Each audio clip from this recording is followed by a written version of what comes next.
Welcome back to Stark Lane. Today we're talking with Kelly Laughlin. Kelly is probably best known for building a few big corporate national brands in the American healthcare industry.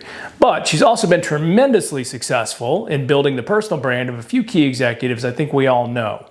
Today she's here, we're going to talk about a few key things. One, she made an awesome book recommendation a week ago, a 2022 New York Times bestseller, Unreasonable Hospitality by Nick Guidara. We're going to dive into that book because over the last week, I've gone cover to cover and I've taken several key concepts that I plan to implement literally on a daily basis. Two, the Tiffany Theory. If you don't know what the Tiffany Theory is, stick around. I think you'll appreciate it. And three, we're going to talk about building your personal brand. So let's not waste any time. Let's get to it.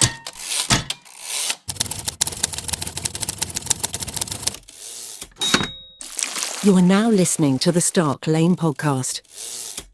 I have certain friends, and whenever they are in my life, I know that I am going to be working very hard. And you, Kelly, are one of those friends because every time we talk, you illuminate something for me, whether it's a blind spot or massive opportunity. And this goes back to like 20 years ago when you introduced me to the Tiffany Theory and all kinds of other things around which we frame the entire narrative for this company. That is it's my life. It's my 24/7. And here we are yet again. And even with just a single book recommendation, you have already put me to work and we haven't even started recording. Why don't we introduce the world to Kelly Laughlin and, who are you and how did you get here and why do you make me work so hard? Well, thank you, Ryan. It is a pleasure. My name is Kelly Laughlin. Like you said, I am VP of Communications for a Georgia nonprofit healthcare system. And how I got here is a windy, windy road. Like you said, we met 20 years ago, and I think it was through maybe even my sister. I don't remember exactly how we met, but it was years ago, and it was in healthcare. And I just always have found you to be engaging and enlightening myself. So I don't know what I'm giving to you, but you give it right back to me. So well, thank you for always that. challenging me to, to be better. And you give me tips that I'm sure you say things and you don't even realize that you're saying them, and I take them down. So I think it's kind of an iron sharpens iron moment, really. Our relationship. But how I got here is it is a windy, windy road. I studied communications in college and just found out I loved it. And just have been a student of the brand and people's perception and what all goes into creating something valuable.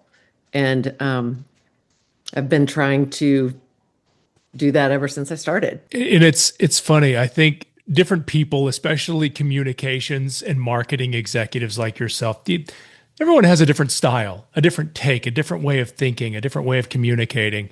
And yours, for me, just absolutely hits home. And you always ask the questions that just make you think so deeply. Going back to the early days of Stark Lane, before we even rebranded as Stark Lane, it was the company was Signature Healthcare Search. And I remember you asking an entire room full of us, my employees, me, well, what is it you do? And we gave you like job descriptions. You're like, no, that's not what you do. But we have since framed our entire, everything we do, everything we talk about, the way we communicate, the way we engage others is very intentional. And that's because of you. So I owe you a debt of gratitude. Well, thank you. I mean, I heard once, and I think that this is so interesting. So when people first get to know each other, even just first meet, the first question usually is, what do you do? And that's the wrong question. And once I heard this, I was like, oh, it isn't what is it that you do? It is what is it that you love? If you were to ask me, it is, how do we create value? How do we see there's value in everything? And how do we create value and tell that story? And I think you have done it well. I've refined ours over the years. Anybody that asks me what we do, I tell them, well, we provide our hand-selected clients with the leaders who make quality healthcare possible. And the follow-up question is always, well, what does that mean? Oh, well, I'm glad you asked. Right. And then we go into our specialization of recruitment of people, director level and above, and operations, finance, HR, clinical management, sales, and marketing across the continuum of care. Our clients are private equity firms and the top 5 U.S. News and World Report honor roll organizations. And we love what we do. And that hopefully translates into more dialogue. Well, can you do this? Do you do that? And it's great. It works well. And then there's the Tiffany Theory. I'm not going to talk about this. I'm not qualified to talk about this. But when you introduced that to me, it blew my mind because I started thinking about us and how do we compete against the, billion-dollar global companies. And, when you think about it in that context and we start thinking about our branding and everything that you taught me, we'll kill them every time. Every time. Well, I love the Tiffany Theory. The Tiffany Theory, when I learned about the Tiffany Theory, it changed my whole thinking about everything, really, from a personal brand perspective to a corporate brand perspective to, really anything. And should we talk about what it is? Let's dive into the Tiffany Theory in a minute. But again, Okay. going back to Kelly making me work, when you Yes. came back into my life, you recommended a book 1 week ago, and I finished it this morning. It's called Unreasonable Hospitality, written by Will Guidara, published in 2022, New York Times bestseller. Awesome book. How did you come into contact with this book, and how are you using it, Kelly? Well, the book is amazing. And I was in a book club, or I am in a book club just in my local community, and it was my turn to pick the book. And my son is in hospitality, and I said, James, I've got this great book club. We pick books and then we do themes around it. And I just thought it would be really fun if I picked some sort of hospitality book because we kind of get into ruts. So James suggested Unreasonable Hospitality. And he said he's read it at least 11 times and just gets motivated by it every time. So I'm like, I read it and we introduced it to the book club and they loved it. And these are just a lot of just women, some work, some don't.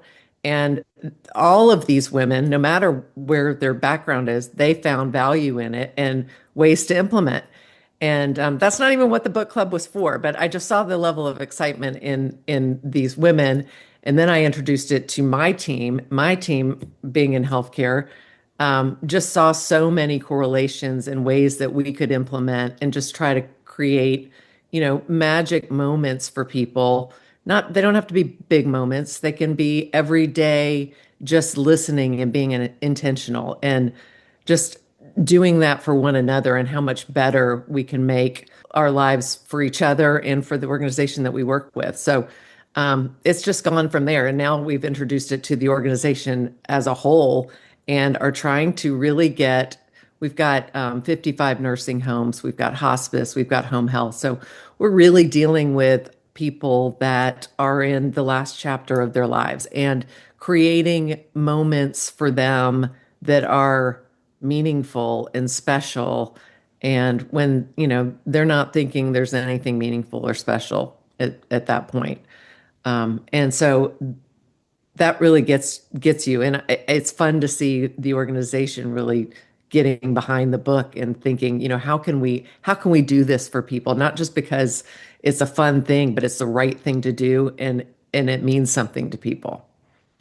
As you speak, I'm thinking about our audience and overwhelmingly American healthcare executives. And if right now, pause this episode, download the book or the audiobook. Will is also the one who reads the audiobook, so it's amazing. That's the one I consumed in a week. The whole thing, and he breaks down the service industry. He talks about hospitality and service and the service industry and percent of GDP in the US. And of course, American healthcare falls into that. You're serving patients, you're taking care of people. And he gives you in the book practical applications, not just theory. And, that's one of the things I love. And he also talks about the fact that ideas are very different in practice than they are at conception. So sometimes you might want to try that on to see if it fits and if it works. And he gives a few funny examples, and I reflect on some of our ideas that have been disastrous bombs over the years.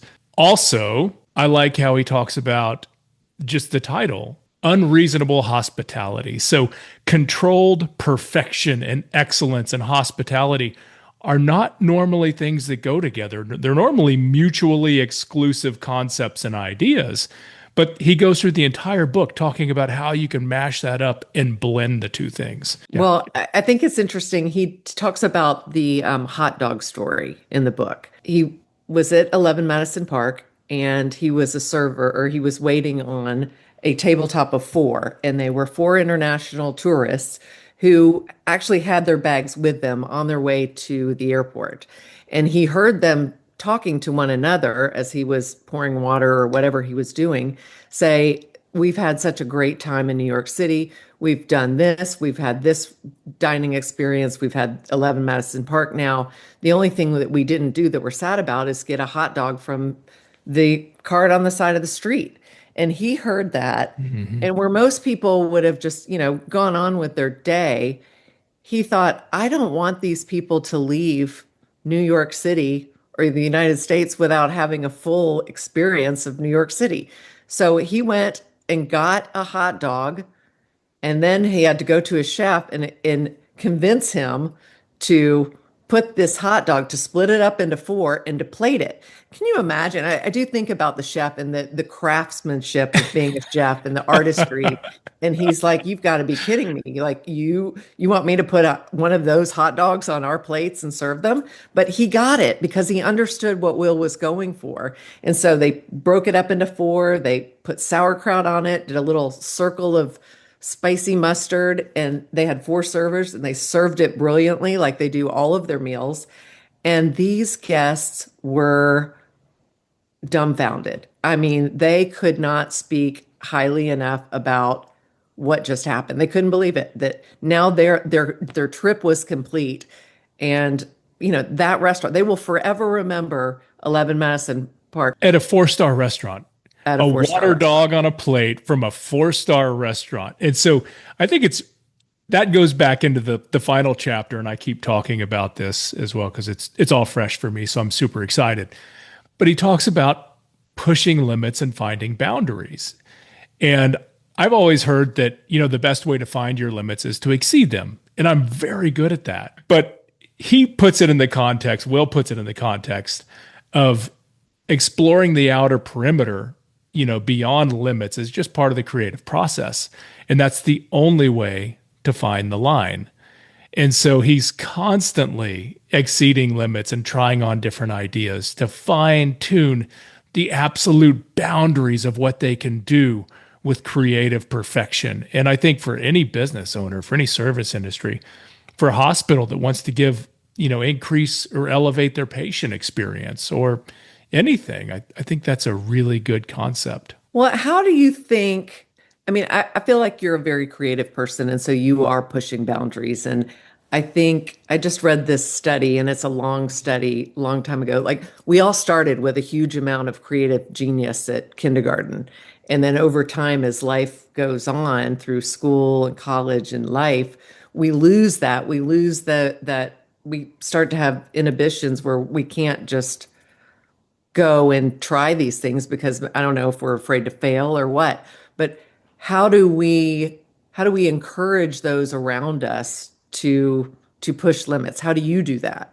That's a very, very good question. I don't know. I like to, when it comes to pushing boundaries and creative boundaries, I find that as we get older and we get into careers and people are very comfortable with their income, they don't necessarily want to upset the apple cart. They don't want to hack off the board. They're going to play it pretty safe. I don't think they want to go anywhere near that boundary. But if it's someone in my circle, I just tell them to follow me. Let's do this. And Right. and sometimes it goes well. Sometimes it's very, very bad.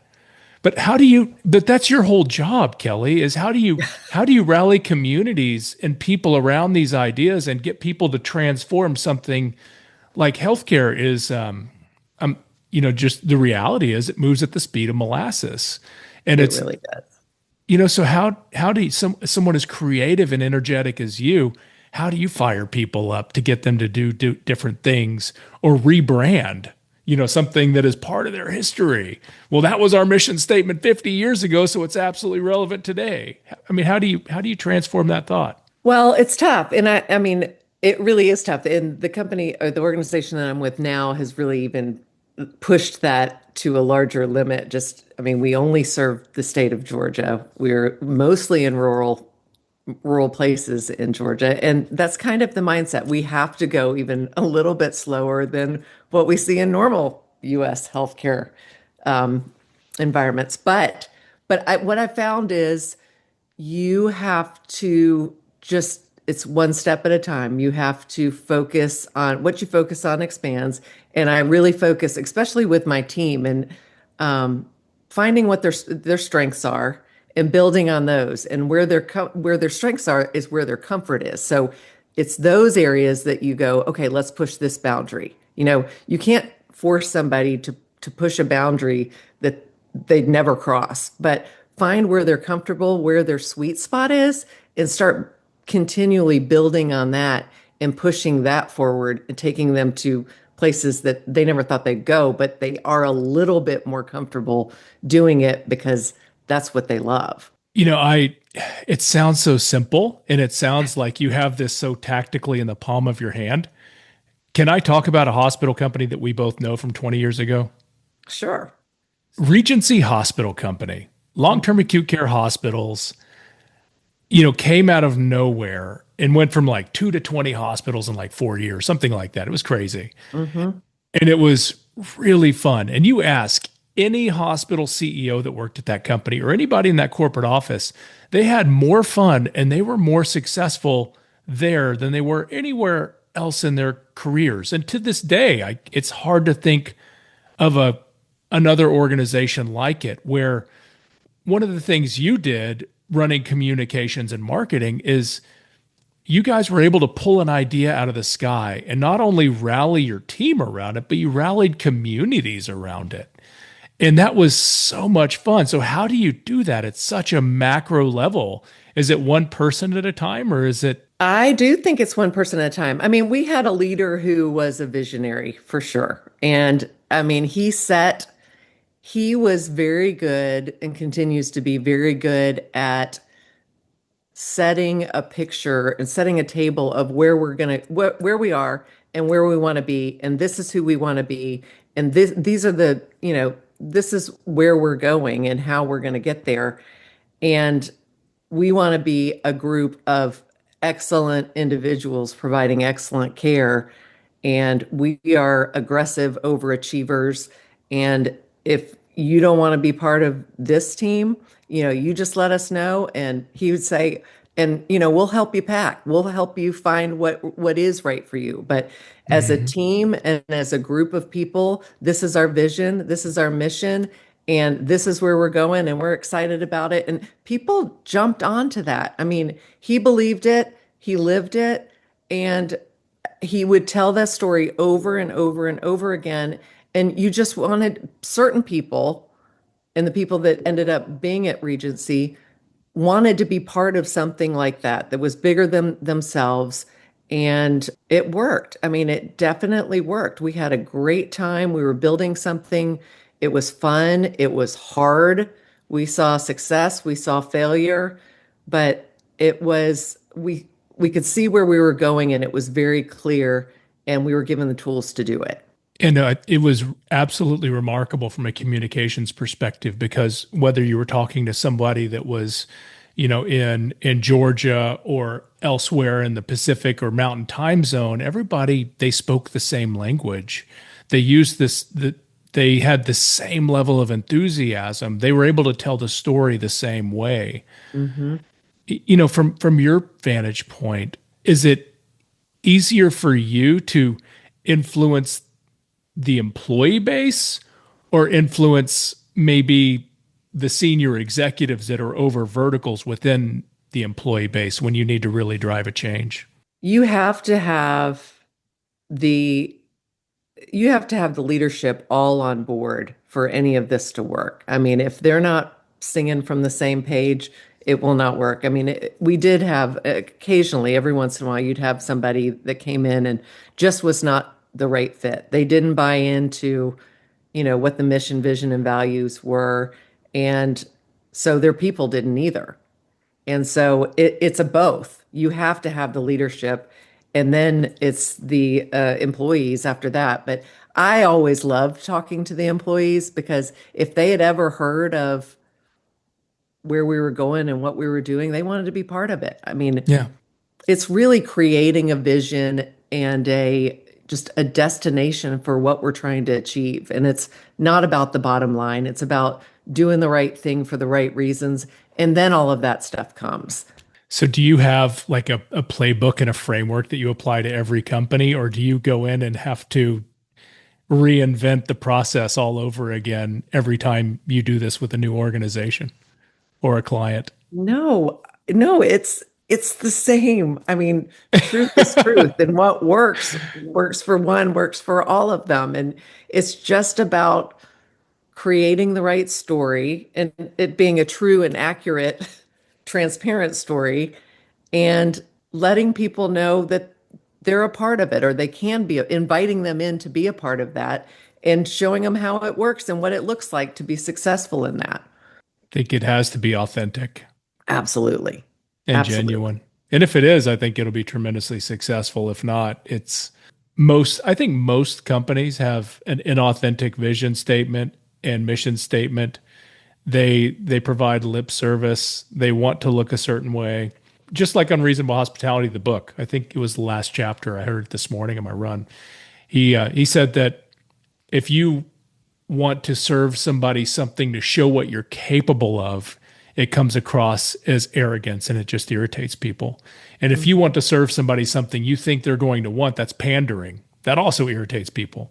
But if you serve somebody something that you personally would want, it's authentic and it's probably going to be better received than either of the former, which I think is pretty cool. Absolutely.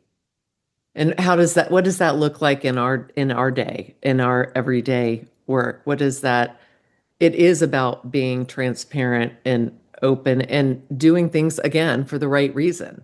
If you're doing it not to pander or not to, get somebody's approval necessarily, but to do it because you want to share this thing with them, or you want them to be better, not because it behooves you, but because it's better for them. That makes all the difference in the world. I think it's motivation. What's your motive? What are your motives behind whatever it is that you're trying to get somebody else to do? Absolutely. And the way you communicate has to be authentic. You can't be afraid, can't be scared. How do you coach an executive team to find out who they are so they can communicate authentically? How do you help them build that individual brand that is themselves and their company? Well, what I like to do is I like them to think about who they are. A lot of times people don't know. People don't know how they want to be perceived. So what I like them to do is go ask people that they trust, what do you see me as? If you said, what are my three attributes? What are my hot spots? Ask other people, and their answers will tell you a lot. Like, you'll either like them, no, or yeah, that's the way I am. You could write that one down. Or you hear things that, no, that's not me at all. Like, I'm not, whatever it is. They could say you're, very detail oriented, kind of nitpicky sometimes. And if you don't see yourself that way, I mean, this is information that you can get and take back to yourself and go, okay, like, how do I want to be perceived? What is it that really gets me fired up and thinking first thing in the morning about what I can do to make my work better, and for the people that I work for and the people that I serve. The other people's perception of you, their perception is your reality. I mean, it is what it is. That level of exploration, I think, is good for any leader. I think it's good for a company. And then once you identify who you are and how you're perceived, you're probably going to have to make some tweaks just so you can present in an authentic fashion. I know if I tell people that, oh no, I'm super laid back, yeah, whatever, I just go with the flow. about 4 or 5 emails, between midnight and 3 a.m., they very quickly realize that I'm kind of uptight and I work a lot. And if you want to be on this ship, it's going to be miserable if you're not a hardcore type A. Speaking of which, can we go back to the Tiffany theory? The Tiffany theory, I love it. I think I mentioned it earlier. It changed the way I thought about everything, really, personal and professional. So the Tiffany theory is that when things are presented in a Tiffany box, for example, there's a perceived value that what's in the box is a higher value than something that is given in just a brown box or a white box. So people see a Tiffany box and they're like, oh, wow. And they have no idea what's in it. Or if you just saw a white box or any other kind of box, you just say, I don't know what that is. So that got me early on thinking about, I'm like, that is fascinating. Like nobody's even thinking about what's in the box. They're just looking at the outside packaging, the blue, the turquoise blue with the white ribbon, and that there's value in that. Without question, what's inside has to be of value. That's how they got their branding and their reputation in the first place. But it got me thinking about just how important personal brand is, how you dress, how you speak, what you wear, what you do, where you go, all of that, as well as, corporate company branding, the flyers that you hand out, the brochure that you have, the paper that it's on, everything sends a message. So if everything sends a message, what are you saying? And it made me realize that I have to be very focused on all of those details, the paper, the font, the size, all of it, both, from a organizational standpoint. And it doesn't matter if it's just an internal flyer, because that's telling your associates or your employees how much you care about them. Everything sends a message. So if you know that everything sends a message, that starts making me at least think about what I'm saying. And I think that's hugely important. You were the first person that asked me for our brand style guide, and I said, "A what?" And I remember you talking about every detail, and Yeah. and you were giving me examples of what those details may be, and it was mind blowing. I mean, you really have to think about everything, and that's not only relevant to your organization. Oh no! If you want to be a seriously impactful leader, you can't turn that off when you walk out the door. You No. are your own brand. And if you want to be in demand, you better be thinking about, are you that blue box? Are you of a higher perceived value than any other box of their kind? You and your goods. So what do you do every day to elevate your value, and what do you do to possibly throw mud on that box? It's such a profound concept. So it goes back to the authentic piece that we were talking about earlier.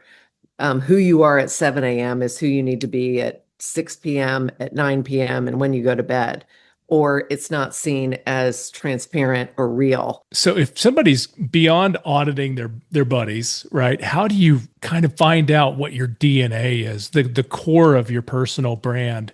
What kind of exercises would you send somebody through to identify those things? I would get by myself. I'd go outside. You could run. You got to clear your brain. We have so much stuff going on in our brain, and there's so much input constantly that we've got to work on just making it blank. And I think running does that, exercise does that, just getting out, being quiet. Nature does it for me, and just writing, writing in a journal, just thoughts, whatever and you'll start to develop some trends and you'll see some consistencies of, just think about what if you just made a list of all the things that you love, and it doesn't matter, anything you love, birds, you love the beach, it doesn't even matter. Just write it all down. And you'll start to think and realize the things that really hit you and how those reflect and respond to your everyday life. I think that's how it all pulls together. I know that sounds very woo-woo, but it really starts you thinking on a path of, what is it that I love? That's so profound. And those are the steps that I would encourage nobody to skip. Those are the easiest ones to skip, but you can't skip that because that's how when you start building this imagery of who you are, you also start to define success. What does success look like to me? You can't define success on the fly, or you're always going to be chasing the horizon and you'll never have it, Well, so it's like, I mean, they say you can't write down, you're not going to reach any goals unless you write them down. You're not ever going to know who you are unless you write it down. Figure it absolutely. out. Figure out who you are, what your top 10, top three, hot buttons are, the things that really motivate and inspire you, and go do that. So you have done an amazing job sort of creating your own personal brand over the years, and you have a few Kelly phases, if you will, things that are really memorable where you were super impactful. Did you want to talk about some of those? Well, I mean, we could go back to even college. Okay, I have a few that I could think of really quickly. And we do have phases for sure. But in college, and what got me on this whole path in my whole life is I took this communications class, and it was, Auburn in the 1990s. And I happened to work at part-time at this company that was a textile company, and it was a warehouse where these women essentially just sewed sheets and pillowcases. And the funny thing is I was in AP, and I mean, that is not my skill set. You I mean mean, accounts payable? accounts payable. I worked for the controller. The whole reason I got in communications in the first place is I only had to take one math class in college. Like, Right that's on. really how I chose it, which, God laughs at you sometimes. So I got into communications. I had this project and decided that I was going to put a bulletin board up in the warehouse. These women in this warehouse never talked to each other. They never engaged. They like punched a clock, sewed, and left. And I watched that, and I always thought it was so sad because, I like to engage with my people that I work with. And I worked with this woman in the back office that, we chatted, but just was sad for these women and these people that worked there. So part of my project was creating a bulletin board, and I sent out a poll that was all in paper. They filled out a poll and what their favorite blah blah was, what, like, just random questions, and put together this bulletin board with the answers and the responses. And it wasn't an hour before these women, when I got it up after, a couple of weeks I'd worked on it, these women got up, were looking at it and laughing. And it just showed me the power of intentionality, of pulling people together, how a single bulletin board could create camaraderie was astounding to me. And I thought, if this is so little, how much more could you do through the course of a career and a life? And that really got me hooked on communications. But that the path meanders. We all Yes, it have does. this vision of a straight line that goes A to B, but I've never ridden anything worthwhile that's a straight line. You try on something new, and in the reality is people need to understand if you're going to try on something new, you're probably going to suck. But that's Mhm. okay. You suck, you get better, and then you figure out what you need to work on and you become great. Or you change course altogether, which may put you on a different path. And I'm glad you were in that AP job because otherwise we probably wouldn't be talking I now. know, it's true. Who knows what I would have done? I have no idea. But I mean, I know that this is where I'm supposed to be. I mean, I love it, and I just see value in it every day. And my whole job is to help other people be successful. So we can do that as a team and a department. Then, I mean, that is what gets me, is just helping people, making life easier for people through our work. It's kind of our mission statement in a way. Well, and speaking of your team and mission statements, and I've seen what you've been able to do with big teams over the years. So let's say you bring everyone together and you get everyone communicating well and you have a good image and a pretty decent sort of packaging for it, right? How often do you refresh that, and how often do you push everyone to go to the next level? How often do you revisit a mission statement or a vision statement when things are good or bad? Yeah, I mean, that's a tough one. I mean, it really depends on leadership, but if it was just me, I would be refreshing pretty regularly. Maybe not everything, but something. Like we're all evolving and continuing just as individuals, and organizations do that too. And you have to freshen things up. I think you can't stay where you were 10 years ago. You've got to keep moving forward. You don't have to change everything. Not everything deserves to be changed. Some things, history, and there's value in the things of the past, and we can't forget those. And so, but creating some fresh new looks and maybe new colors or whatever. I think there's always room for at least a conversation. I think some people don't love to do that. They worry about forgetting what's in the past, or they're too busy doing other things. And just like you change your wardrobe, you're not wearing what you wore 10 years ago, I hope. I mean, Hopefully. yeah, maybe we should do a little look in our closet. I mean, I'm sure Right. some stuff up there, but you know what I mean. You've always got to be refreshing and changing. It's a good point. My office, I swear, is a time warp. I can step in and then before you know it, it's 5 years later. Hmm. And it scares me from time to time when I know I'm cutting edge and our firm is cutting edge in a certain area. And then you blink your eyes and all of a sudden the world's passed us by because we were holding on to that one thing. Yeah, I mean, and I think that's the rub. I think people in organizations often do that because it was successful 2 years ago or 5 years ago. They don't want to let it go when you could be trading it for something even better and even more significant and more successful.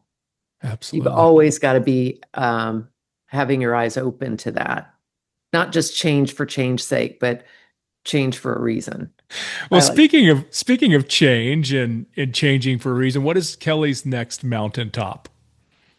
ooh, I'm working on it. I'm working on it.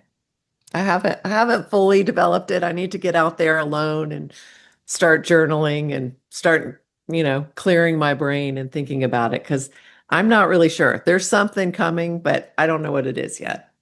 That's exciting. Hmm. You never sit still on your hands. I've never seen you complacent. You've always got something in the works.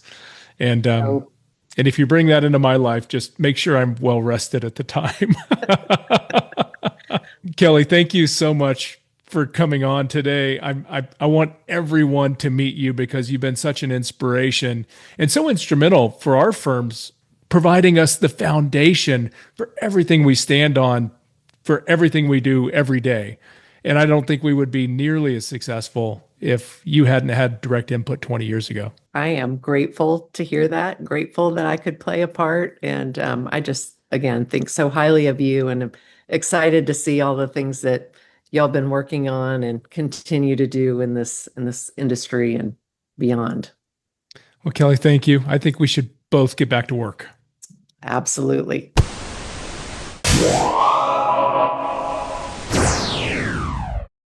This has been the Stark Lane podcast. You can find us on YouTube, Spotify, and wherever you find the programs to elevate your career and your passions.